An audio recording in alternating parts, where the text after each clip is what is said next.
Can y'all hear me when I talk? Yes, sweet. Is it clear or is it kind of cloudy or anything? It's clear? Nice. Okay. Well, I'm going to go ahead and get started. So what I'm going to do is I am going over your study guide. If you have any questions, you can ask them at any time. You don't have to wait until I ask what or till when I stop or anything like that. So just feel like you can just ask type a question whenever you have one. Okay, you don't have to wait for any specific time, and I'll just kind of keep checking the chats just to see if anybody is saying anything. All right, so so what I'm going to do is share my screen, which is this, I hope. Yes. And I'm hoping y'all can see that.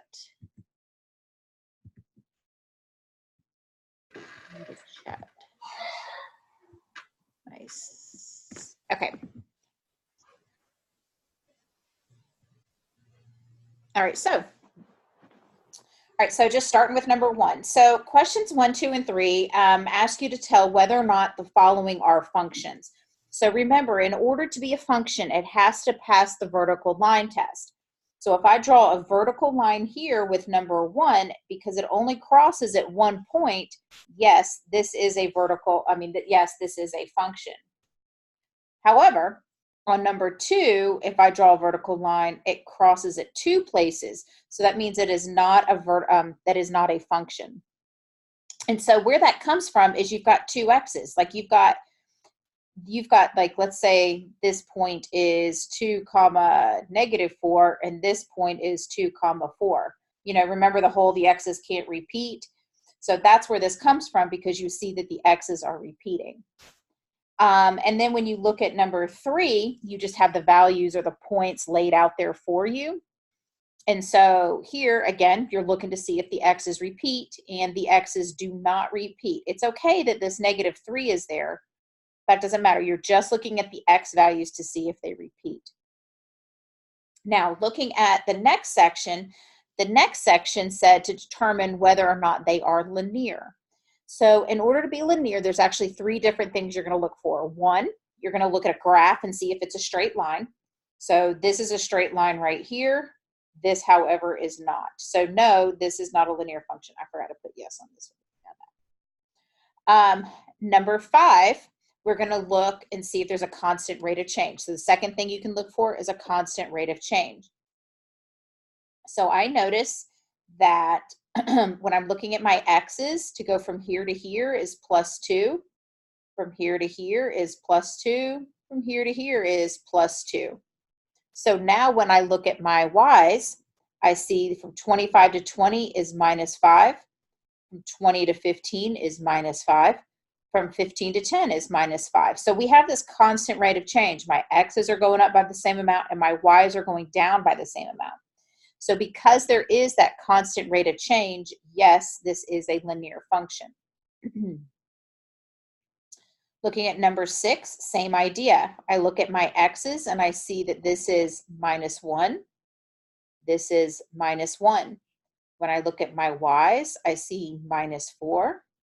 And then I see -4. So again, I have that constant rate of change. My x's are changing by the same amount, and my y's are changing by the same amount. So yes, this is a linear function. Now, the third criteria is that you should be able to write it as a linear function. You should be able to write it as y equals mx plus b. And on number 7, you can't write this as y equals mx plus b because of this squared right here. You can't have an exponent other than 1. Remember, there's like an imaginary 1 right there. So because you can't write an exponent other than 1 there, this is not a linear function. And then looking at number 8, so again, I'm going to look and see if I have a constant rate of change here. So I notice that I've got +2 here, but then from 4 to 2 is -6. I'm sorry, from 4 to -2 is -6. But then from -2 to 1, I'm adding 3. So far that's not constant, but we still want to check our y's, because sometimes if it simplifies, if the rate of change simplifies to the same thing, then that can still be a linear function. And I'll show you what I mean by that in a sec. So from 0 to 1, I'm adding 1.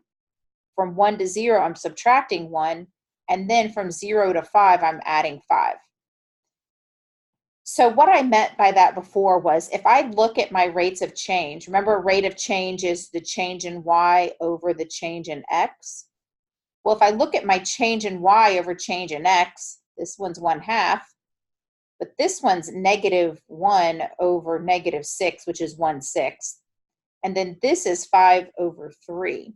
So they are not changing by the same thing at all. So this is not a linear function. They don't have that same rate of change. And let me show you an example of one that would, that you may not necessarily think of.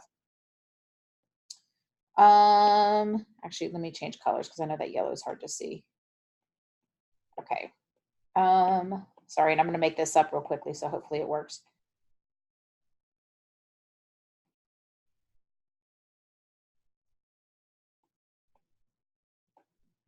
Okay, so when I look here, I notice that this is going up by 2, but then this goes up by 4, and then this goes up by 2. Okay, but don't jump to conclusions and think it's not a constant rate of change. When I look at my y's, I see that this goes up by 2, this goes up by 4, and then this goes up by 2. So what you should notice, remember I told you rate of change is change in y's over your change in x's. 2 over 2, write that over here, 2 over 2 is equal to 1. Well, here I've got 4 over 4. Well, 4 over 4 is also equal to 1. And then here I've got 2 over 2, which is equal to 1. So these all have a rate of change that simplifies to 1. So this is a linear function. What's really happened here is it's like a number has been skipped. Like 4 should go here, and a 5 would go here, and that would have made the pattern more consistent. Okay? All right, so I still don't see questions. Remember, y'all can ask them at any point if you have them, okay? All right, so looking at numbers 9, 10, and 11, you're talking about x and y intercepts. So I know I did it this way in class today, so I'm going to go ahead and do it this way again today, just because I think it kind of helps stick out the purpose of x and y intercepts. All right, so your x-intercept is where it intersects the x-axis. So the x-intercept here is 4, but this coordinate point is 4, 0. Well, when I look at the y-intercept is right here at 2, which is 0, 2. So what you should notice is that the x-intercept is when y equals 0, and the y-intercept is when x equals 0.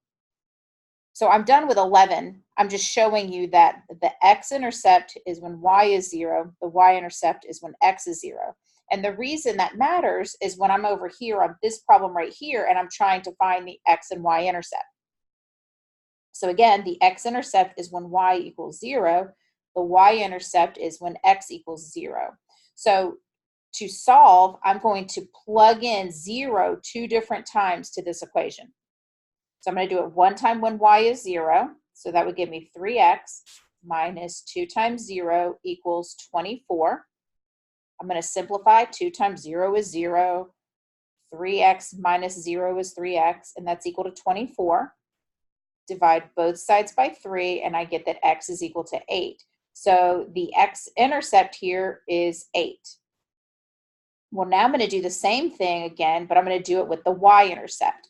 So the y-intercept is when x is 0. So 3 times 0 minus 2y equals 24. 3 times 0 is 0, and 0 minus 2y is negative 2y. And so you get y equals negative 12. And so the y-intercept here is negative 12. All right, we're going to do the same thing with number 10. The x-intercept is when y is 0. The y-intercept is when x is 0. The difference here is that this one is not in standard form, but you can still do it. It still works the same way. All right, so when y is 0, that gives me 0 equals 500 minus 25x. Can't write that correctly. So I'm going to add 25x to both sides of the equation. So I have 25x equals 500, because that all canceled out. I'm going to divide both sides by 25, and I get x equals 20. So the x-intercept is 20. Now I'm going to do the same thing with the y-intercept. The y-intercept is when x is 0. So y equals 500 minus 25 times 0. 25 times 0 is 0. So y equals 500. So the y-intercept here is 500. Okay.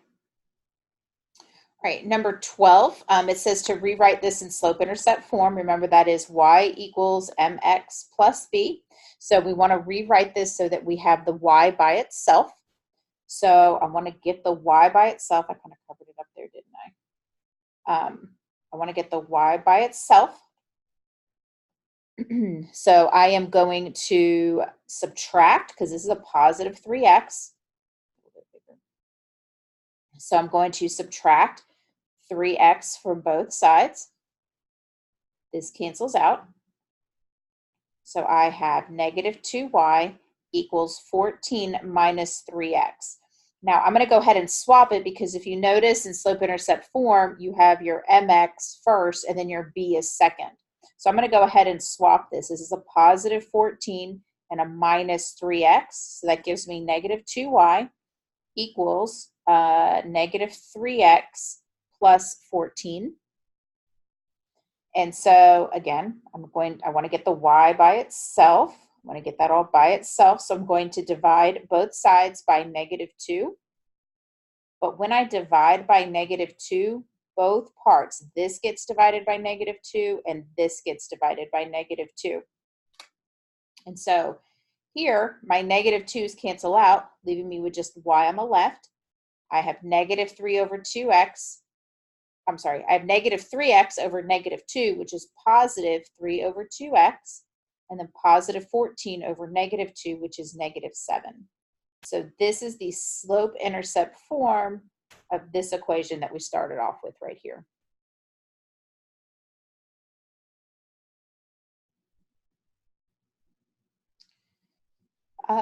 Number 13. All right, we are finding the slope, and the slope formula is y2 minus y1 over x2 minus x1. And this is, I'm going to use this as x1, y1, and I'm going to use this as x2, y2. And so when I plug it in the formula, so the slope equals, I guess I should probably put an m right here, huh? So the slope is y2 minus y1 over x2 minus x1. 5 minus negative 8 is 13. Negative 7 minus 12 is negative 19. So this is the slope that you should get for number 13. I still don't see questions. Remember, you can ask them. Okay. All right. The next page of your study guide. All right, so 14, it says write the slope-intercept form of the equation. So for 14, we wanted in y equals mx plus b. That's the slope-intercept form. So we need to figure out the slope, and we need to figure out the y-intercept. So the y-intercept here is 2. And then for the slope, I've got that point. I want to pick another point. Remember, you want to pick a clean point, one that you can tell what it is. And so here, the slope is, I'm going up 2, but I'm going to the left 3. So that's not a 3. So the slope is negative 2/3, or you could have said 2 over negative 3.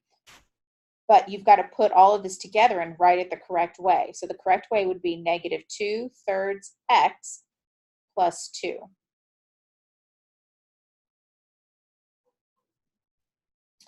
Number 15, notice that it crosses the x-axis at -1. It intersects the y. It intersects the y. I'm sorry, my gosh. It intersects the x-axis at -1. So this equation is x equals -1, and that's it. There's nothing you can do for that. That slope is undefined. This is it. This is the equation of the line.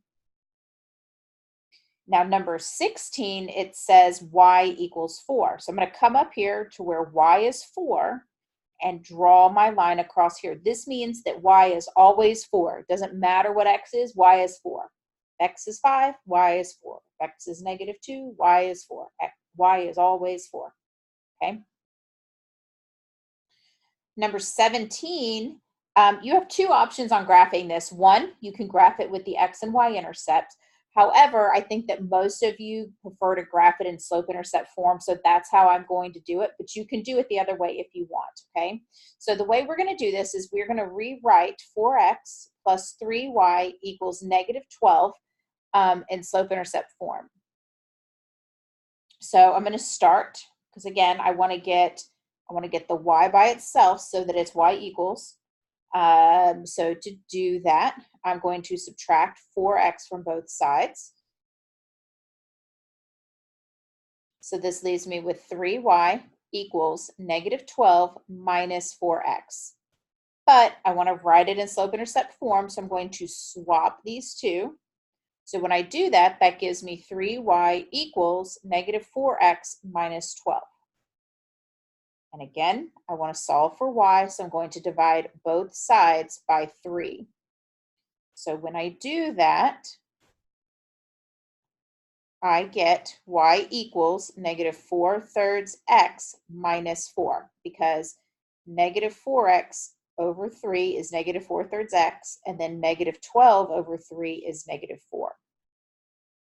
So to graph this, I'm going to start at -4, it's my y-intercept, and my slope is -4/3. So if I could, I would go down 4 to the left 3, but I don't have enough room to do that. So I'm going to go up 4, sorry, and then I went the wrong way. I went the wrong way on the other, my drawing that I was sitting here doing for you. I was going to go down 4 to the right 3, sorry. Or I can go up 4 to the left 3. So I can do +4 over -3. So I'm going to go up 1, 2, 3, 4, and to the left 1, 2, 3. And then I'm going to connect my dots, and there we go. Okay. I'm going to go ahead and do the x and y intercepts just to give you guys some more practice. I know that's not most of your preference, but I think it's good practice to go ahead and do that. So let me go ahead and do it that way, okay? All right, so let me erase. Plus, it'll be useful for those of you that did do it, just to make sure that you did it correctly, or that you are doing it correctly. Okay, so remember, your x-intercept is when y equals 0. So we are going to say 4x plus 3 times 0 equals -12. 4x equals -12, so x equals -3. That is our x-intercept. So I'm going to come over here to -3, and I'm going to put a point. All right, now we're going to do the same thing. We're going to do the y-intercept, but that is when x equals 0. So we are going to say 4x minus 3 times, no, we're not. My bad, I was about to do the same thing again. Here we go. 4 times 0, I forgot to replace the x with 0, my bad. Plus 3y equals -12. So 0 plus 3y is 3y equals -12. So therefore, y equals -4. Okay, so I'm going to come over here to -4 on the y. And I'm going to graph them. And you should, well, you should draw a straighter line than I did, but you should notice that it's the exact same thing we got when we did it the slope-intercept form way. Okay, they both work. Number 18, the x-intercept is 3, the y-intercept is -1, and we connect the dots. And again, you should be drawing a better line than me. Here we go. I don't know if that's better, but okay. All right, number 9. It says find the slope of 9x minus 5y equals 20. So for 9x minus 5y equals 20, the slope is not 9. You have to rewrite this in y equals mx plus b, because the slope is the m when it is written in slope-intercept form. This is not slope-intercept form. This is standard form. So I'm going to start by subtracting 9x from both sides. So I have negative 5y equals 20 minus 9x. But I want to swap the order that they're written because notice we've got the x first and then the constant is second. So I'm going to swap this order. So this gives me negative 5y equals negative 9x plus 20. And I'm going to divide both sides by negative 5. So this gets divided by negative 5 and this gets divided by negative 5. So I end up with y equals positive 9/5 x, because negative 9 over negative 5 is 9/5, and then positive 20 over negative 5 is negative 4. But it didn't ask for the equation, it asked for the slope. So the slope is just the number before the x. So here you would say that m equals 9/5, and that's all you would say. Don't put 9/5 x, just 9/5. So the slope is 9 over 5. All right, number 20, it says find the slope of x equals 2. This is an example. Number 15 is an example of an x equals question, right? So if I was to draw x equals 2, it's a straight up and down, which means the slope is undefined. This slope is undefined because it's a straight up and down vertical line. Okay, so the slope m equals undefined. And then number 21, it says find the slope of y equals 5. Well, y equals is like this one here. Here is y equals 5, and it goes straight across. This has a slope of 0. Horizontal lines have a slope of 0. So m equals 0.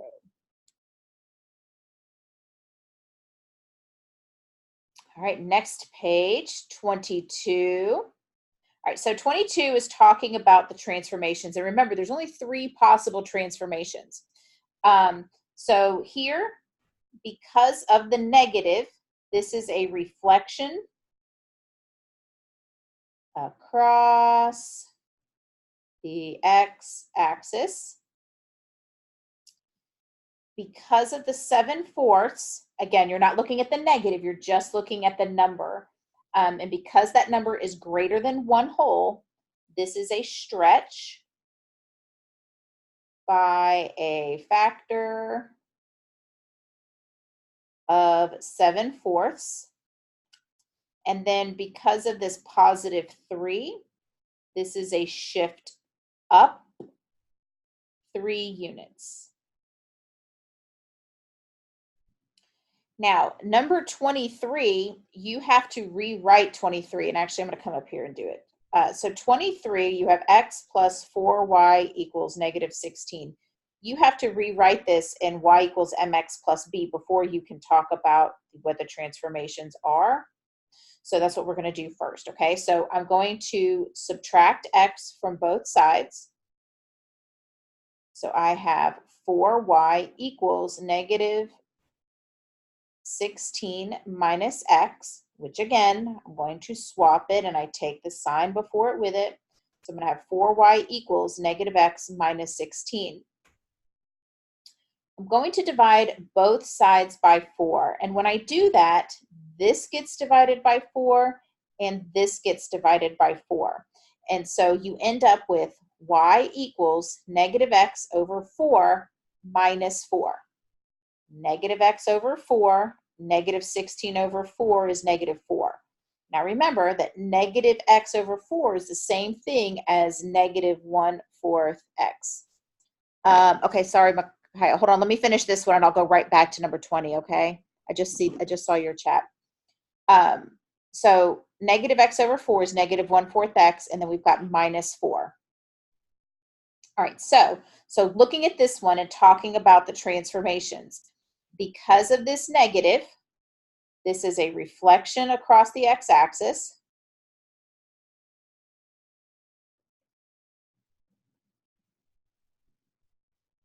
Okay, because of the 1/4, you're not taking the sign with it, but because of the 1/4, because that number is less than 1 whole, that is a shrink by a factor of 1/4. And then because of the -4, that is a shift down 4 units. Okay. All right. And then let's see, Micaiah asked about 20 being undefined. The reason it's undefined, Micaiah, x equals 2 is going to look like this green line right here. And so this is where x is 2. So it's straight up and down. And so it's a vertical line. Okay. Okay, so Morgan's question 22. On 22 with the negative, sorry. Yes, Morgan, it is automatically a reflection across the x-axis. Anytime you see this negative out front, that means it's a reflection across the x-axis. So we had one in 22, and then in 23 right here, you have it as well. Okay. All right. All right, so 24, you have these points, and it says to find the equation for the line of best fit. So we know that the line of best fit is going to look something like this-ish, right? But we want to find the equation of that line. So it's telling us to use these points right here. So the way we find the equation for a line of best fit is we have to write it in y equals mx plus b, which means we've got to find our m and we have to find our b. So I'm going to start off by finding the m. Remember, m is y2 minus y1 over x2 minus x1. You don't have to memorize that. If you don't know that, I will give that to you. So this will be my x1, y1, x2, y2. Okay, so y2 minus y1 over x2 minus x1 gives me 15 over 3, which is 5. So my slope is 5. I got that part down. All right, so now we want to find the y-intercept. And so you're going to take one of the points. It doesn't matter which point you use. I'm going to use this one just because. And so in y equals mx plus b, 1 is my x and 15 is my b. So y equals mx plus b. So 15 equals 5 plus b, because 5 times 1 is 5. I subtract 5 from both sides, and I get that 10 is b. So when I combine this 10 with this 5, I get y equals 5x plus 10. So if you're looking at this problem, just so that you understand the context here, this problem shows year and it shows number of employees. So the first year a business was open, they had 15 employees. The second year they were open, they had 20, and then you can see the pattern and so on. So the purpose of this equation is to predict how many employees a company is going to have after so many years. Again, it's not perfect because here they had a little bit less than what would be predicted probably, and here they have a tad bit more than what it would have been predicted. So it's not perfect, but it just gives you a good estimate. So following along with that, for question 25, it says based on the equation you found in 24, predict the number of employees, so you're predicting y, the company will have in year 8. That's your x. So you are plugging in 8 for your x right here. So that gives you y equals 5 times 8 plus 10.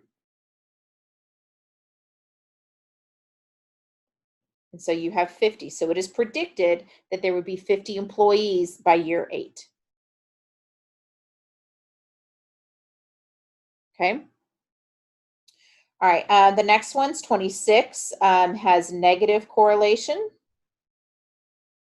27 has positive correlation. 28 has no correlation. The dots are all over the place there. Okay. 29. It says, tell whether you would expect positive, negative, or no correlation for the following. The score of a football game and the time left to play in the game. There's no correlation there between the score of a football game and the time left to play in the game. Okay? Scores could go up. They could not change at all. There's no guarantee there, nothing that's going to happen. 30, the outside temperature and the number of ice pops sold. So here you would say that that's a positive correlation because as temperature increases, the number of ice pops also increases. The ice pops sold also increases.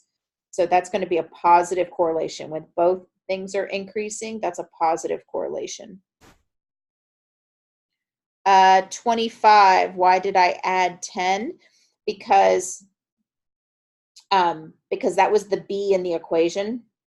So in y equals mx plus b.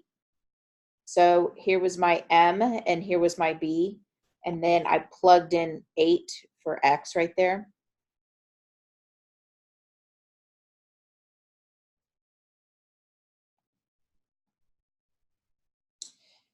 On number 31, the amount of money in your bank account and the cost of a pair of shoes, there is no relationship there whatsoever. All right, on the back. So I don't know, some of these are a little bit iffy on these correlation causation questions. So, okay, remember causation, that means it has to cause a direct result. There's a direct cause. And I use the example of flipping a light switch. If I flip a light switch, the light goes on. If I flip it again, the light goes off. That's a cause and effect. So here, do birthdays cause you to age? Birthdays cause you to get older. You have a birthday, you're another year older. So that's how I interpret that question. So I would say that yes, this is a causation. Does rain cause clouds? If it rains, that does not cause clouds to come in the air. So that is a no. Does skipping lunch cause hunger? I'm going to say this: if you don't eat, do you get hungry? I'm gonna go with that, because we could argue about some people eat lunch, some people don't, some people are hungry, some people aren't. Let's just say if you just don't eat, are you going to be hungry? Yes, that is a causation. If you do not eat, you will get hungry. Okay. And then snow causes winter holidays. Winter holidays is like Christmas break. Does snow cause us to have a school holiday, a winter break, Christmas break? No, it does not. So that would be a no on that one. 33, which of the following is not an example of causation? So kryptonite causes Superman to lose his powers. I don't remember exactly, but I feel like kryptonite gave him powers. Am I positive on that? I'm hoping. So you correct me if I'm wrong, but I thought kryptonite gave Superman powers. I could be wrong. So temperatures less than 32 degrees cause water to freeze. That is true, right? Umbrellas cause rainstorm. No, that's not true. Oops. And pushing on the gas pedal causes a car to accelerate. That is yes. So which of the following is not an example of causation? That would be A and C. Makai, kryptonite does cause him to lose his powers? Oh, I have no clue. See, it's been a really long time. So if that's the case, then it would just be C. The ones on your test tomorrow are obvious. You don't need to know your history of superheroes in order to do well on your test tomorrow. So don't worry about that. Okay. All right. So 34 says to make this scatter plot. And so when we do, it says, and I got to zoom in because I can't see. All right. So 1, 4, 2, 10, 3, 12, 4, 18, 5, 23, 6, 29. Okay, so there's our scatter plot, and our line of best fit is going to look something like that. So this question says to find the line of best fit using these points right here. Okay. So thank you, Joshua. So you're confirming what Micaiah said. Okay, so we want to start off, if we're going to find the line of best fit, we want it in the form of y equals mx plus b. Okay, so we need to figure out what m is, and we need to figure out what b is. So the first thing for the m is y2 minus y1 over x2 minus x1. So you end up with 25 over 5, which is 5. So the slope is 5. So now we want to figure out our b. And to do that, we're going to pick a point. I'm just going to pick the first one. And we're going to plug in 1 for x, and we're going to plug in 4 for y. So y equals mx plus b. 5 times 1 is 5, so 4 equals 5 plus b. Subtract 5 from both sides, and you have that -1 is b. So when you put all of this together, your equation is y equals 5x minus 1. Okay, so then you're going to use that to make a prediction for y if x equals 9. So you're going to plug in 9 for x in here to this equation. So y equals 5 times 9 minus 1, and you get 44. So you have a prediction of 44.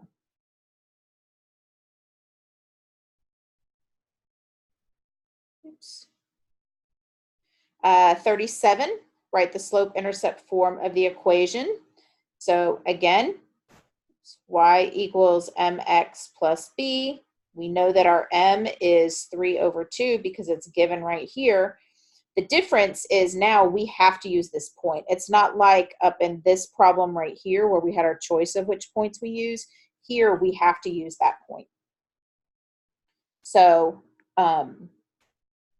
y equals mx plus b. 3/2 times 2 is 3. I subtract 3 from both sides, and 1 is b. So when I put all that together, my equation is y equals 3/2 x plus 1. Kind of covered up the 1 right there. Okay, and then the last one. This one we do, because we're going to do the y equals mx plus b. This one we do have to find the slope. This one, the slope's not given to us, okay? So I'm going to say y2 minus y1. Be careful with those double negatives in the middle. So y2 minus y1 over x2 minus x1. And you have 2 over 4, which is 1/2. That's not a half. Sorry. All right, so we know the slope is 1/2. So then you're going to take one of the points. Again, it doesn't matter which one. I usually just use the first one. And I'm going to plug that in for my x and y. So y equals mx plus b. So -3 equals 1/2 times -2 is -1. Switch colors here. I'm going to add 1 to both sides. So I get -2 equals b.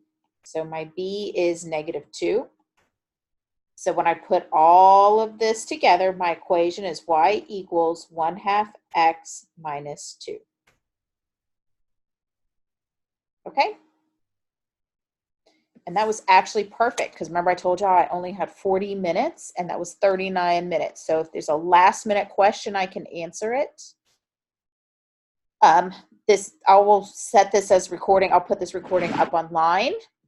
So if you need to go back and rewatch a certain part, remember you can always email me or send me a message and remind if you guys have any questions. Even those of you watching the videos, send me questions. I don't mind helping.